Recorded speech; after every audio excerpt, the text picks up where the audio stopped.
सुंदर आणि प्रसिद्ध अभंग आहे। यामध्ये त्यांनी हरिनामाच्या जागरणाचे आणि सत्संगाचे महत्त्व सांगितले आहे।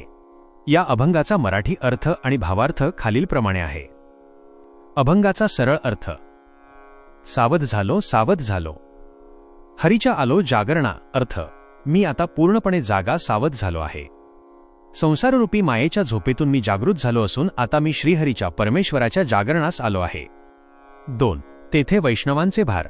जय जयकार गरजतसे। अर्थ, त्या जागरणाच्या ठिकाणी वैष्णवांचा विठ्ठल भक्तांचा मोठा समुदाय जमला आहे।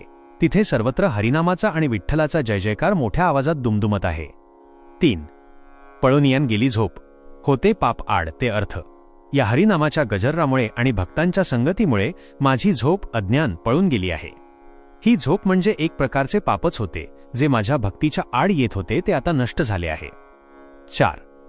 तुका म्हणे तया ठाया, ओल छाया कृपेचे। अर्थ, संत तुकाराम महाराज म्हणतात, ज्या ठिकाणी असे हरीचे जागरण आणि नामस्मरण चालते त्या ठिकाणी भगवंताच्या कृपेची शीतल छाया सावली असते, तिथे परमेश्वर प्रसन्न असतो।